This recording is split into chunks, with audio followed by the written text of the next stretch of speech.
Ignite to Impact. You know, sometimes it's tough to stay hopeful when things are difficult. And no one escapes difficult times in their lives. Whether we like it or not, our life challenges, however, teach us the most. In today's conversation, I'd like to share 7 steps to stay hopeful during tough times. I'm Dr. Geneva, and welcome again to Ignite to Impact. I'm delighted that you're with us today.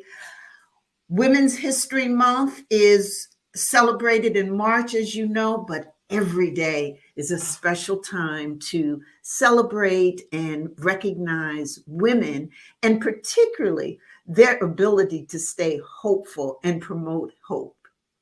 Now, you know, that is a skill, the ability to stay hopeful during tough times in your life. And if you haven't developed it, it's well worth developing.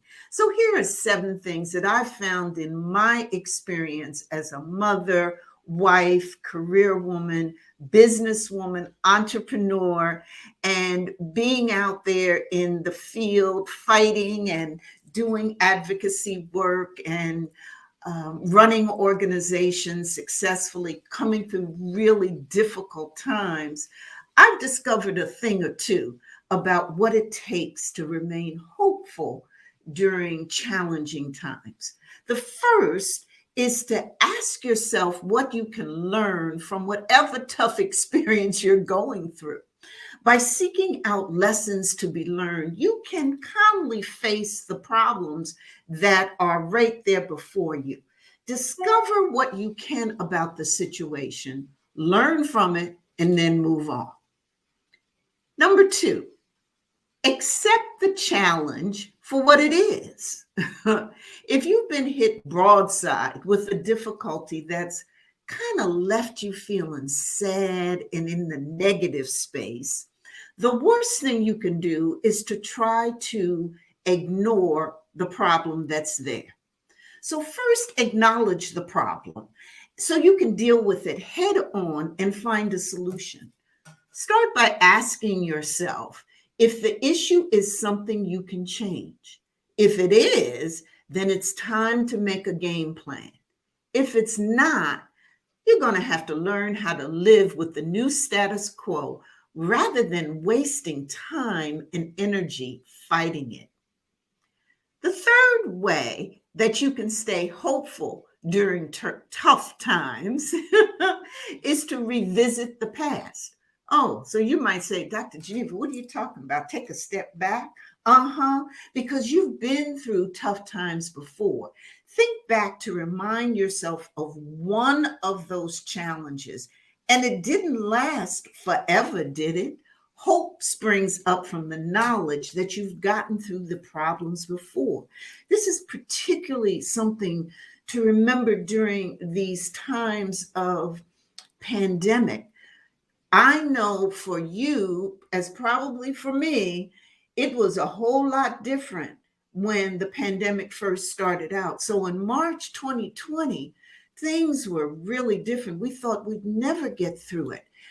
Yet most of us did, and we figured out ways to be innovative, to pivot, and learning from those challenges, what we did really taught us some things.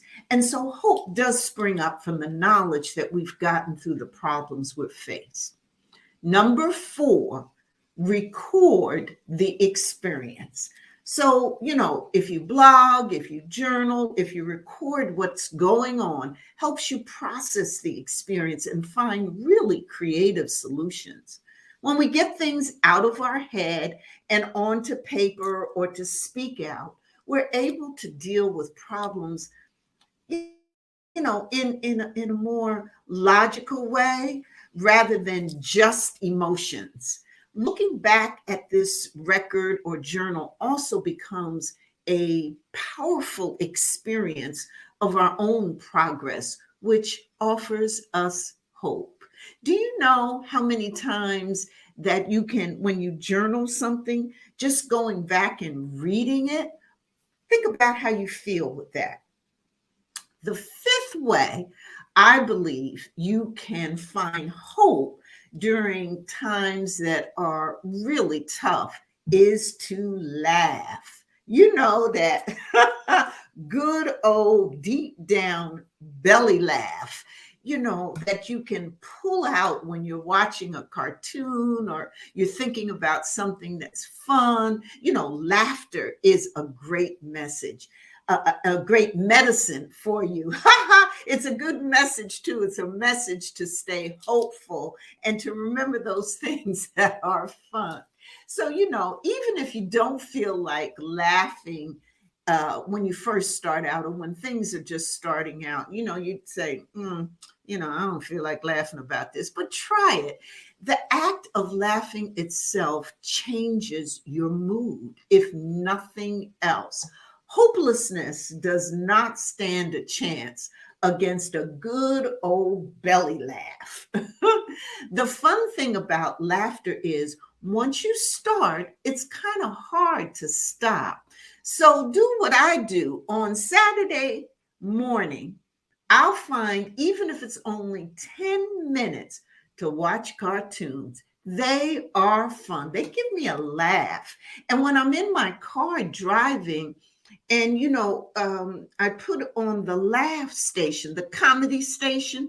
There are about 4 or 5 different comedy stations that you can put on as you're driving and just laugh. Or you can find a great podcast that you can listen to that'll keep you laughing. And again, once you're in that mood, it's so hard to stop. And, it really shifts things. And let me tell you, you can even fake it till you make it with laughter. It'll lighten your mood and help you see solutions that really you couldn't see before. The sixth way that I think, number 6, to find, a way to help you lighten up your mood, promote hope during times that are challenging, is to choose happiness. Much of our life, we find ourselves saying shoulds. And I'm thinking, rather than saying the should have, forget that and choose to be happy. And in the case, you ask yourself if doing the right thing means that doing that thing is the best for you. So this should have's, is it right for you? Do what's good for you. You can choose happiness. And as long as you're not hurting others, make the choice that will create happiness for you in your life. I know when I decided to step into the world of entrepreneurship, I was really scared. And I thought about all of the things that, could go wrong. And I sought advice from a lot of people. And sometimes instead of folk giving me, what I would hope would be good advice, I got words like, well, why are you doing this? And why are you trying to do something like this, particularly at your age? Okay. And I was told, well, what you should do is, and what you ought to do might be. And after a while, I said to myself, you know what? This is something that I want to do. Yes, it's scary, big risk, but I'm going to jump into it and I want to choose what makes me happy. You can do the same thing because, we have choices in life. So always choose happiness. And then the 7th way that you can build hope during tough times is to find a group of people who support you. Yes, trying to manage tough times alone is sometimes a recipe for fostering hopelessness. And so gather positive people around you, not them life force drainers, not the people that kind of suck the life out of you, but bring around you the people who give you energy, support you, who are your cheerleaders, who in fact give you hope just by being around them. By spending time with positive people, their hopefulness will quickly become your own.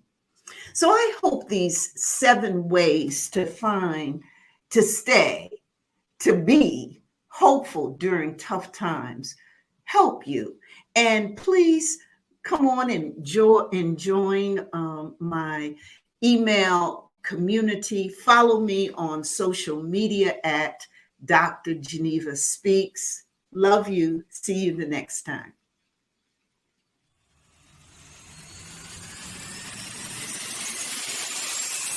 Ignite to Impact.